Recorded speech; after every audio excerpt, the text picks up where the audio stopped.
Baroud, un film de 1931 de Rex Ingram, qui signe également le scénario, avec dans la distribution Colette Darfeuille, Rosita Garcia, Pierre Batcheff et Roland Caillot. Le sujet. Deux sergents d'Espaï sont amis, mais le sergent français séduit la sœur du sergent marocain qui veut venger l'honneur de la famille. Mais la casbah de leur père est attaquée par des pillards et le sergent français sauve la famille marocaine. Notre avis. Nous avons souvent ici déploré le rendez-vous manqué entre le cinéma français et le film colonial, car lorsque le cinéma français s'intéresse aux colonies, c'est malheureusement trop souvent pour y transposer un petit vaudeville parisien, et le résultat ne manque pas d'être décevant. Oui, quel dommage de ne pas avoir utilisé les paysages grandioses de l'Atlas ou de l'Afrique française pour y tourner des films d'aventure à grand spectacle, avec des chevauchés de colons poursuivant des bandits, des règlements de compte, etc., etc. Enfin, pour faire des westerns à la française. Et il faut que cela soit un réalisateur américain d'origine irlandaise, Rex Ingram, qui donne une leçon de cinéma d'aventure aux Français avec ce très réussi Baroud en 1931. Rex Ingram a fait ses preuves à Hollywood, c'est un bon réalisateur, on lui doit notamment le grand succès du film muet Les Quatre Chevaliers de l'Apocalypse.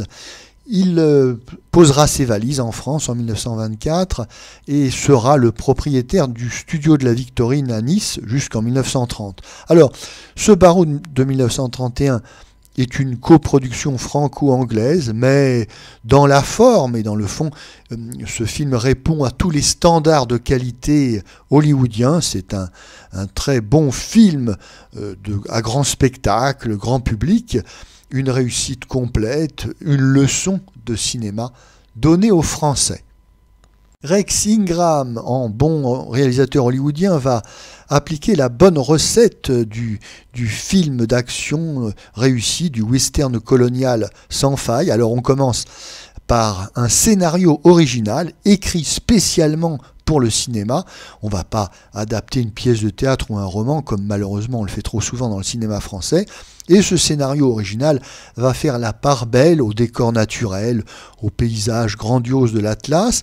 Le fond de l'histoire, eh bien, c'est le code moral du western, c'est l'honneur familial, sur fond de bataille avec des bandits qui attaquent ici non pas les diligences mais les caravanes. Et puis, comme dans tout bon western, à la fin, c'est la cavalerie qui vient sauver la situation. Alors, ce n'est pas la cavalerie US, ce sont les spahis français.